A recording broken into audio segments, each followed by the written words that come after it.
칠번 다 지웠네. 아이고. 유대인들이 그 종말론적인 소명을 갖고 있는데 이걸 몰랐어요, 이 사람들이. 그래서 173페이지. 네.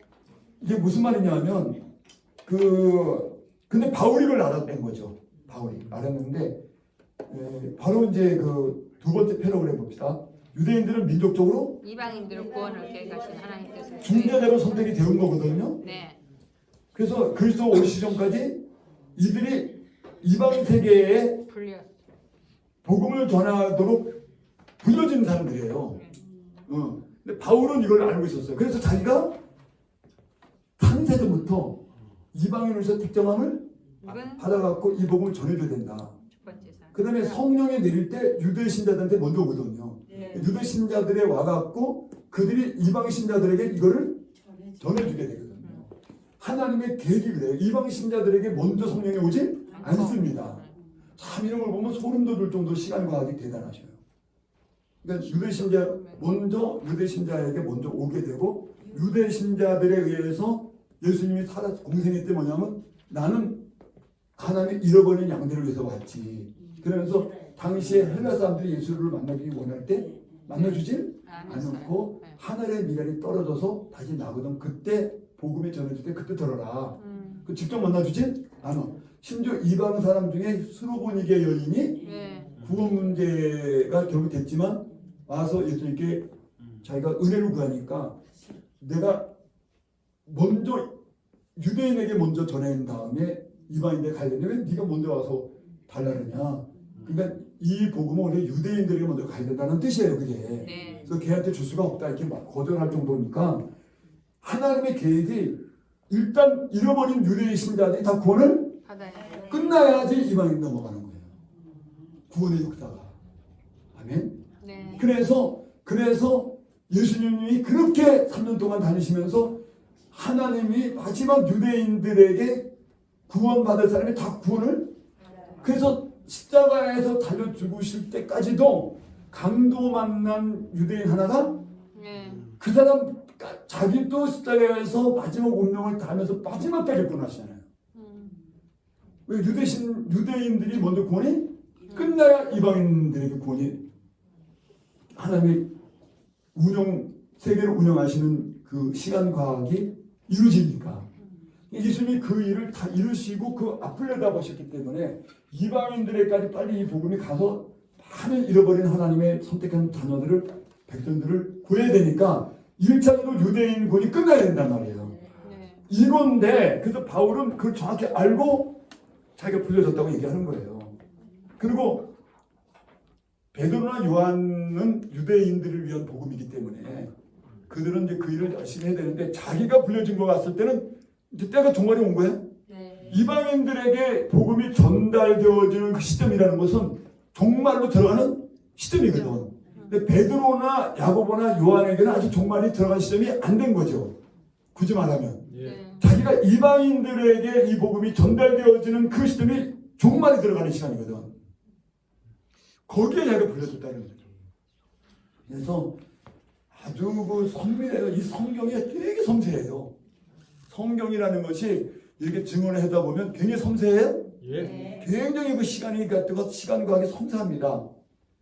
그래서 결국 이제 유대인이 이제 선택돼 이방인 아시리아, 애굽, 바벨론 해족도 가나안, 메대 왕국 그리고 그리스의 알렉산더 제국, 신약의 로마 제국 등 이게 다 이방 세계인데 온갖 교난을 견디며 온 세계를 구원하고자 하나님의 뜻을 보존하고 언약을 전 세계 이들은 구약서부터 이 히브리 언어를 보존해가지고 히브리 언어에다가 하나님이 자기 언약을 담겼잖아요.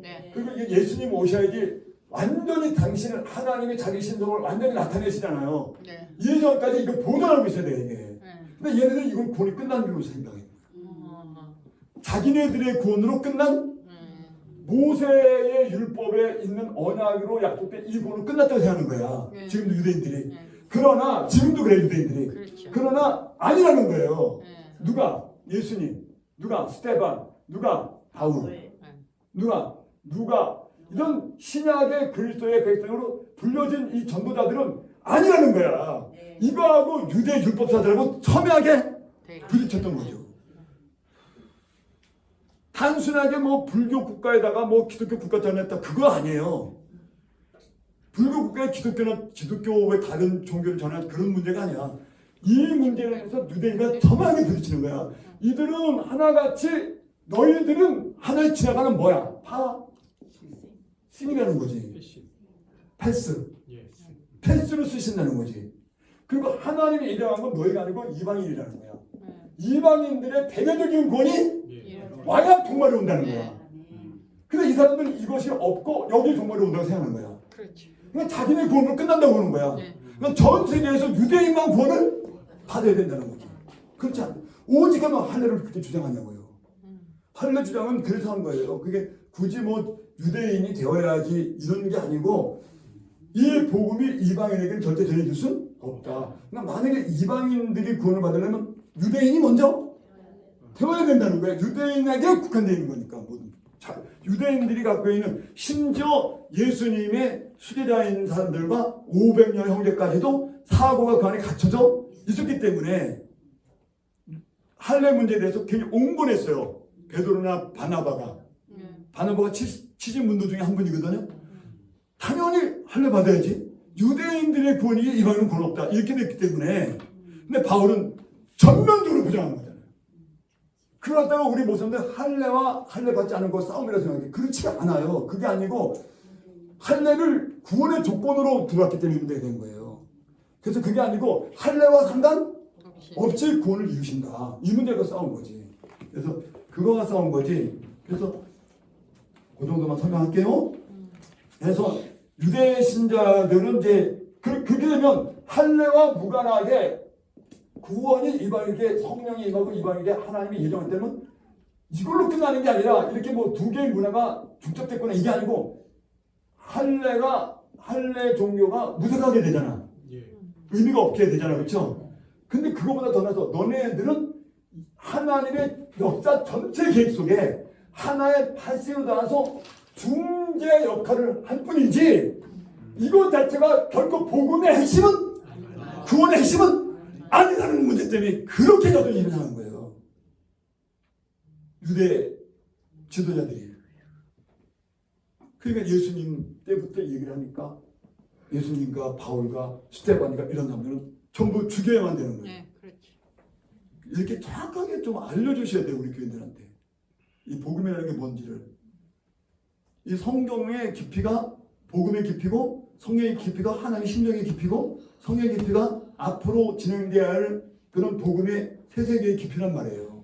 그러니까 이걸 우리가 성경에다 다 세워서 정확히 알려줘야 되기 때문에 이런 글을 또 쓰는 거예요. 제가요.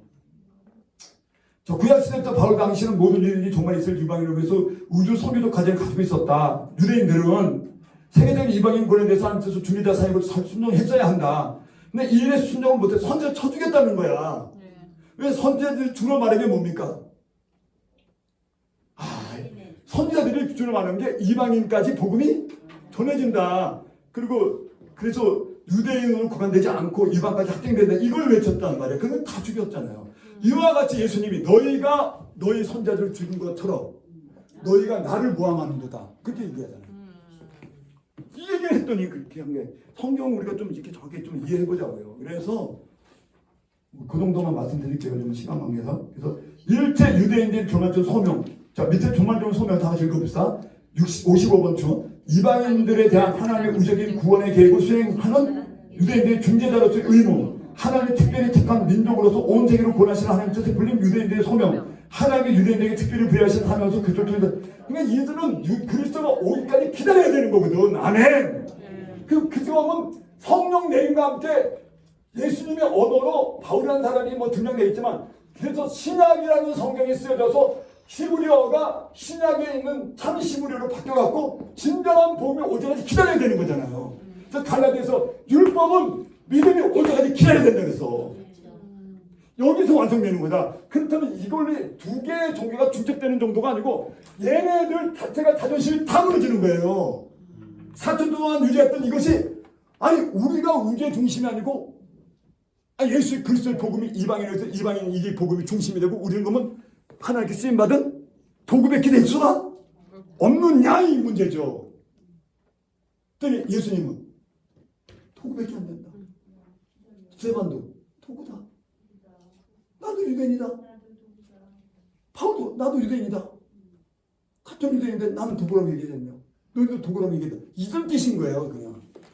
그래서 우리 모두가 어디에 종사해야 된다는 거예요. 이방인에게 복음이 전해지는 것에 온전히 유대인들은 보장해야 된다는 거예요. 이 일에 창세전부터 불려졌고 아브라함 때 택하지 온 거다. 우리가. 아브라함 때부터 택함받은 거다. 그게. 유대인의 구원을 위해서 택함받은 것이 아니고 이방인들의 구원을 이룰 때까지 너희가 선교적 사명을 수행하도록 그 약속 아래 구원을 약속한 거다.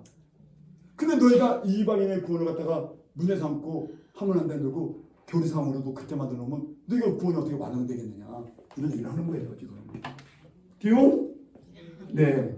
자 넘기십니다. 뭐 금방 끝나요 이게 한두 페이지. 그래서 이게 이해해주고 그러므로 아포리존을 하는 이해가 되는 거야. 아, 이걸 위해서 아포리존 하나님이 아포리존을 했다는 거야 지금. 하나님의 창조者이 계획을 위해서 이방인들에게 대대적인 구원이 완성돼야 유대인 구원도 완성이 되는 거니까. 그래서 어디 히브리서 보면 그 믿음의 장을 쭉 설명하면서 삼손도 그다음에 그 위로 올라가서 무슨 뭐 다윗도 그다음에 그래서 뭐 이삭도 그다음에 아브라함도 결국 신약에 와서 이 우리가 받고 이 복음을 통해서 우리가 믿다가 죽었지만 신약에 있는 우리를 통해서 그들도 완전하게 되리라. 이방인들의 복음이 완성이 되어야 얘들도 구원이 끝나는 거라는 거고. 이건 구원을 약속한 거지 구원이 이루어진 건 아니잖아요. 그러니까 신약의 구원이 끝나야 얘들도 구원이 끝나는 거거든.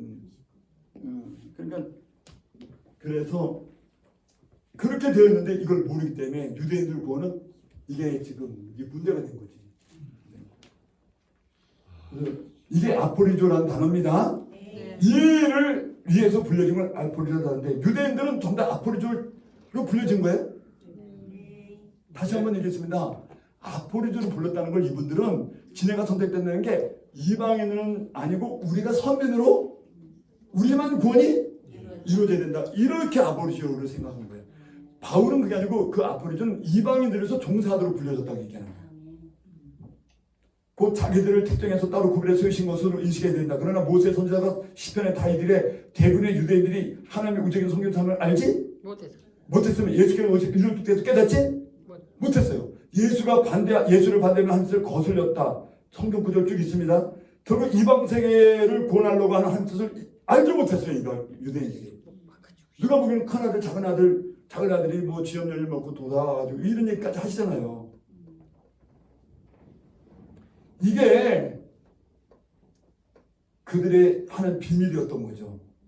이 이방인의 구원이 비밀이었는데 바울의 복음을 대항했던 여전히 바울 때 와도 여전히 문제 삼고 방해했던 거다. 자, 읽어보세요. 바울이 이방인의 사도로 불린 자기의 자기 사도직에 대해서 못했을 때부터라고 한 것은 구약의 예언자 부름과 동일한 것을 이해하고 있었음을 말해준다.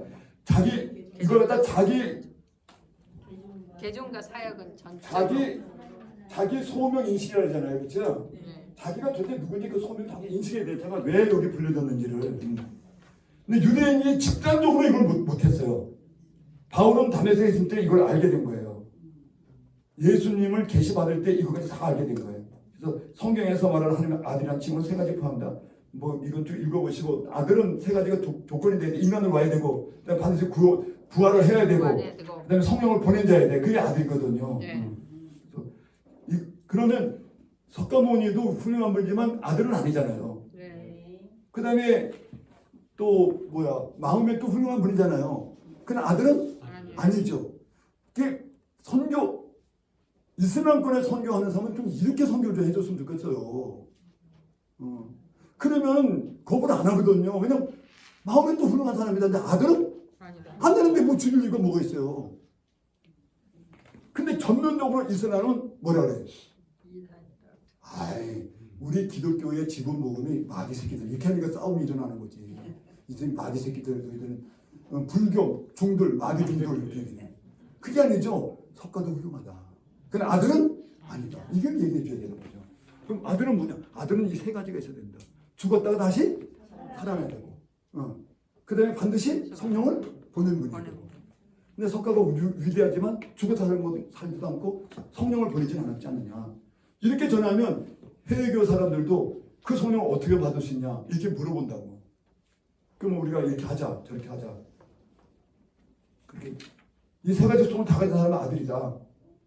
그 다음에 그 아들을 내 속에 나타내셨다는 거예요. 자, 나타냈다는 게 뭐라고 읽어야 돼? 1. 친교. 2. 신경 그리스도가 누군지 그리스도 론 아들의 소원을 알겠다는 거. 아까 1, 2, 3을 위에 써놨잖아요. 그렇죠?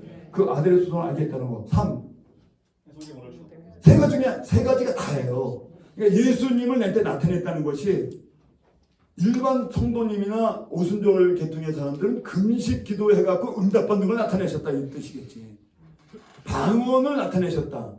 또는 신유은사 정도가 나타. 그런데 바울 정도는 신유은사를 받았다. 아니 이제 12제자 다가 뭐 방언했다 신유은사 이런 건 없더라고요. 근데 그렇게 또 우리나라는 그런 좋아하고 그러는데 사실 그 12제자들이 받은 건 언어예요, 언어. 기독교는 언어에서 시작된 건데 방언, 은사 이런 걸로 시작하려고 그 은사 운동하는 사람들 그러는데 좀 조심할 일이 있고 좀 공부 좀 해보셔야 돼요, 그분들. 그래서 기독교의 핵심은 언어입니다. 네? 왜냐하면 성령이 내릴 때 15개 언어로 동시에 말을 했어요. 그러니까 성령이 제일 먼저 일으키면 언어였지 신윤사가 방언이 아니었잖아요. 12제자들이 받은 게 방언 받은 게 아니잖아요. 15개 언어로 말할 수 있는 그 언어를 받은 거지. 해석을 받은 거지. 해석권. 그래서 저는 정확히 해석을 받았다고 그래요. 그래서 성령이 임하셔갖고 가장 높은 성령의 은사는 해석권이에요. 무슨 건? 해석권. 예언하는 해석권. 신유나 은사나 뭐 이런 거보다도 이런 은사 그런 거보다도 성령의 가장 중심적인 건 성경을 정확히 풀어내는 해석의 능력이에요. 그 책임이 내게 있다. 이방인 위한 복음에 대한 해석을 내가 해야 된다. 다 같이 따라서 내게 있다. 설교 주제입니다. 바울의 선제적인 자각인데 이게 이제 신앙의 자각인데 내게 있다. 이게 난 예수 잘 믿어요. 자 봐요. 어떻게 우리 성도들하고는 적용을 시키냐. 난 예수를 믿어. 그 정도 갖고 그게 내게 있다고 좀 말해봐. 못해? 이 교회에 수리하는 건 내게 있다. 이 교회에 건물을 갖다가 다시 짓는 게 내게 있다. 우리 성도님들의 아픔을 치료해 주는 게 내게 있다. 이런 성도가 교회에 많으시기를 부탁드립니다. 근데 이게 아니고 그냥 교회 다니는 거야. 그럼 뭐 때가 되니까 칠하고 청소하고 그게 아니야. 이 청소는 내게 있다.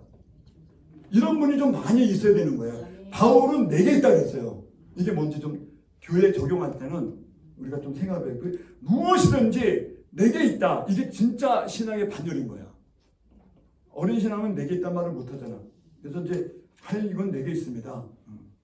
근데 어쨌건 이 모임과 여기 있는 분들의 신앙에 대해서 이분들을 도와줄 건 누가 있다.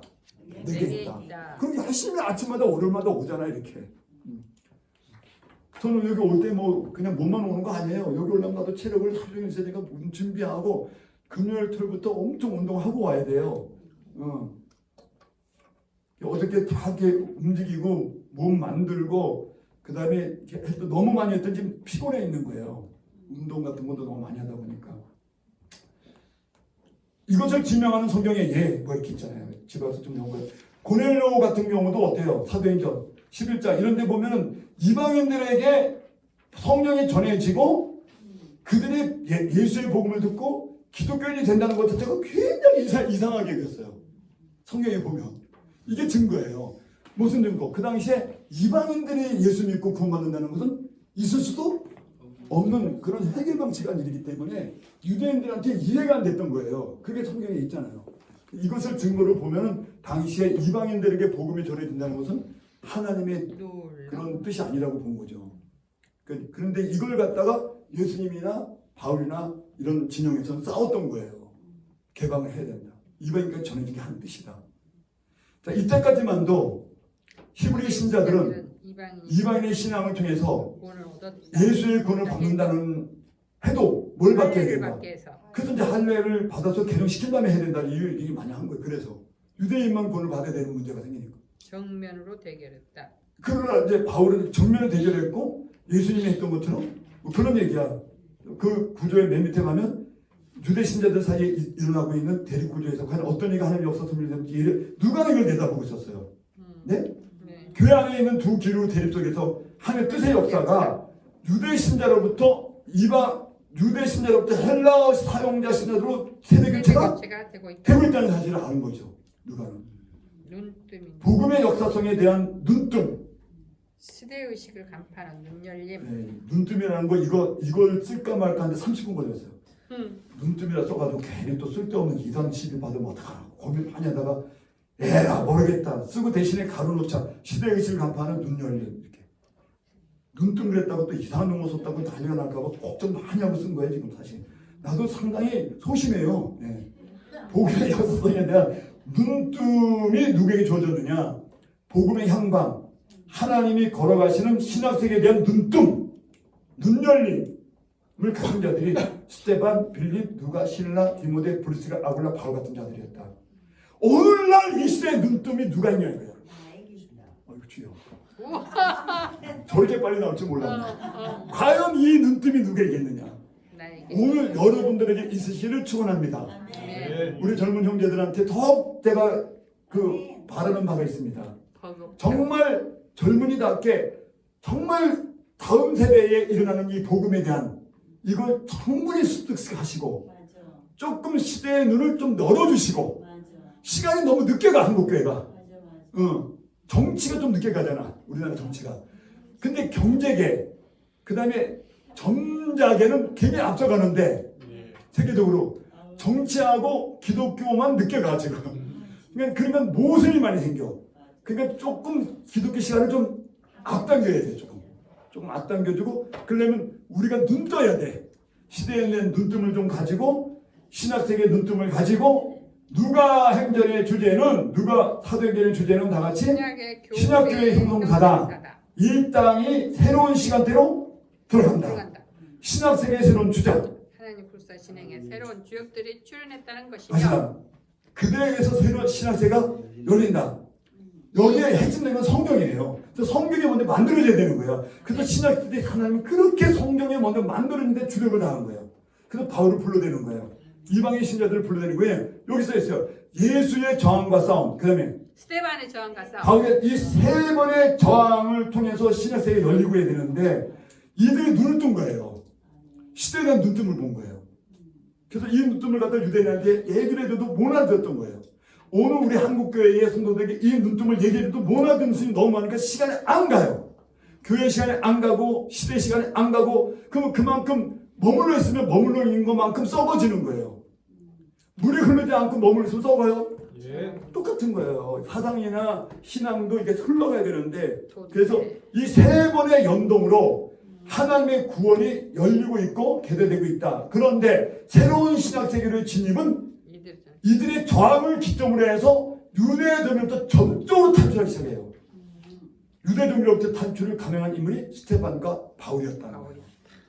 자, 그러면 이제 뒤에 가면은 이권에 가면 그런 게 나오고 그러면 오늘날의 기독교가 이때와 똑같아갖고 이 기독교를 바꿔갖고 새로운 기독교로 다시 이것을 말하자면 탈출해야 되느냐 이 문제가 나오는 거야.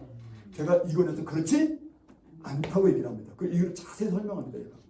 왜 이때와 같다면 이때 유대교로부터 기독교가 탈피하는 거하고 캐톨릭에서 기독교가 탈피하는 거하고 지금 기독교에서 또다시 다른 교로 탈피하는 문제는 다르다라는 거예요. 이건 역사 외의 문제고 역사 내의 문제고 이런 거 다 설명해 제가 나중에. 저는 알고 있어요 무슨 말인지. 저는 제 자신 알고 있어서 이건 기독교 내부의 싸움이고 이것은 기독교 내부의 싸움이 역사 자체 싸움이었었어요. 그 다음에 지금 기독교가 아무리 썩고 문제가 있다고 해서 다른 기독교 완전히 뭐 통일교라든가 뭐 신천지 이런 식으로 나와야 되느냐의 문제야. 그렇지? 않다고 하는 거죠.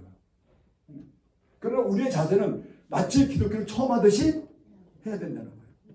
오순대 못하가 맨날 말하는 게 저 선생님 여보세요. 기독교를 나로부터 처음 시작하듯이 하세요. 기독교를 나로부터 처음 시작하듯이 자꾸 이렇게 말해. 처음에는 오해가 돼서 그것도 저놈들 저거 이단인가? 기독교를 뭐 처음 하듯이 하냐 우리가? 이미 있는 기독교를 왜 저렇게 이상하게 생각하냐? 근데 기독교를 마치 나로부터 처음 하듯이 하세요. 그 생명이 있으라고, 생명 있는 종교가 되라고 그렇게 자꾸 얘기를 해주시는데, 어쨌건 지금 기독교에서 역사적 문제에서 과연 이때 유대교에서 기독교가 탈피해서 나와서 전 세계적인 문을 연 것처럼 지금도 이 기독교를 부정하고 새로운 기독교를 만들어 세계가 열린다, 그렇지는 않다. 이유는 어떻다. 이건 이제 이번에 가서 잘 설명할 거니까 그때 가서 우리가 또 듣고요. 오늘 여기까지 마치겠습니다. 감사합니다. 아멘.